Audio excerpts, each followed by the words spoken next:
Hey, Blessedies. Um, I just thought about this.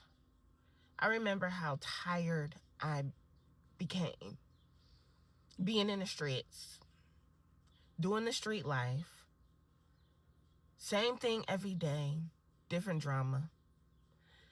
And I remember just feeling burnt out. Burnt out. Like, burnt out. Okay? I'm not talking about, you just burnt out. Not even in a good way, not in a constructive. I've been getting some work done. I've been, pushing hard towards success. No, I'm just talking about just burnt out. Okay? Burnt out.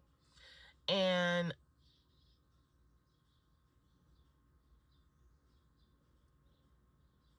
not being able to trust people for real. Well,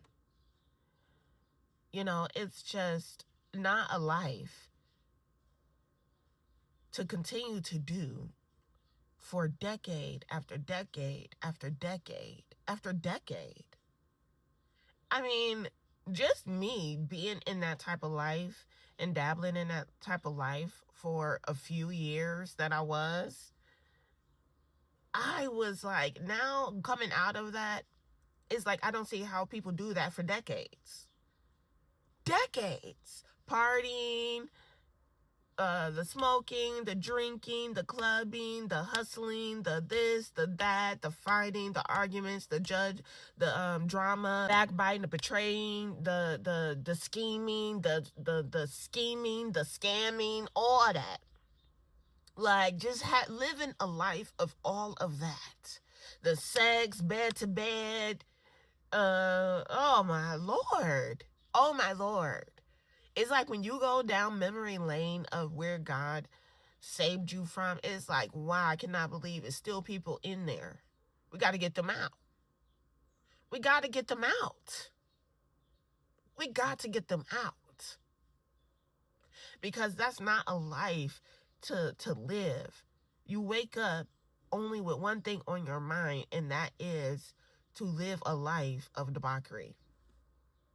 You ponder in your bed the next scheme, the next scam, the next hustle, the next lick. That's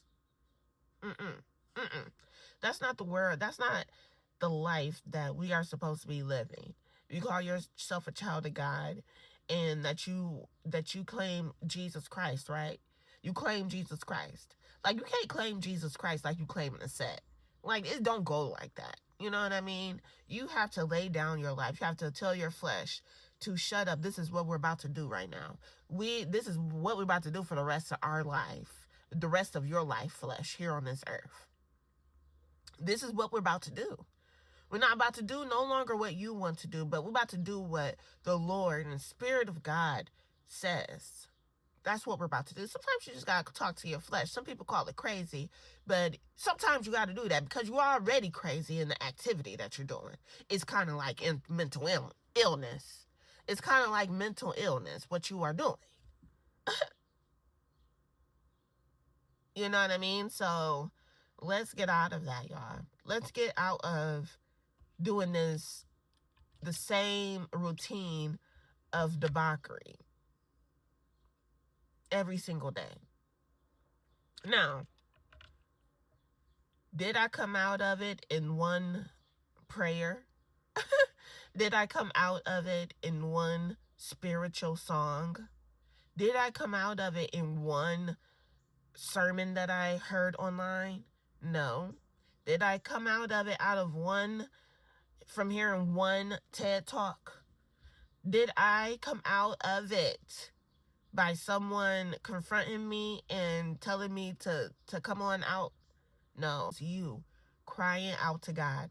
I remember I was in my bathroom of this ran down duplex apartment building, and I was in my bathroom and I had enough. I had enough.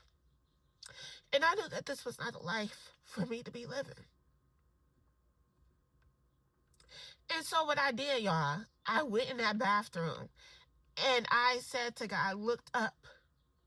I didn't look down, no prayer. I looked up because that's where he is. Okay? I looked up and said, Lord, do something. You know, that's what I said. I will never forget it. And he was probably like, I am. I've been doing something. All this time I've been doing something for you. Because I have so many testimonies, y'all. I got so many testimonies where I should have been taken out. I got so many testimonies where God, he saved me, for real. I should have been dead. But, yeah, so, yeah, if you want to change your life, especially if you got yourself in a community of debauchery people, you know, they're counting on you to participate. They are counting on you to participate. And just know that they will look at you funny. They will say things. They will this and they will that. But guess what? They're probably doing that already behind your back. And so you just come up out of it. You have to. Or this is going to lead you to your destruction.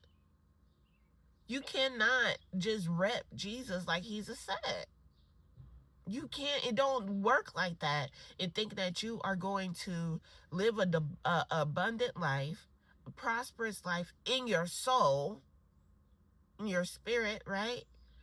You can't think that it's just going to come to you. You got to do the work.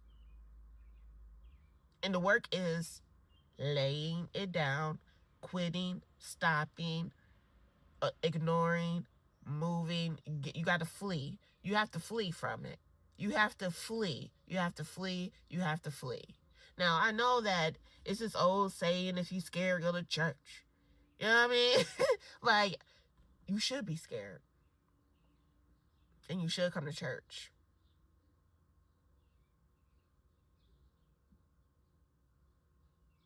You should be scared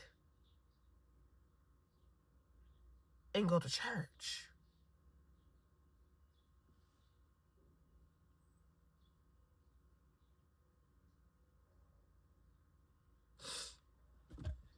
You should be scared. You should be in fear and go to church. You should. I don't know why he said that was a flex. Like that was, see, that was peer pressure. He did some manipulation there in that stance of that song. You know what I mean? That got a lot of kids out of church, a lot of young adults out of church, a lot of people remaining in the streets because they wanted to remain tough. They wanted an identity. You know what I mean? And so now no one's coming to church because I ain't scared. I ain't scared. I ain't scared. I ain't scared, you know?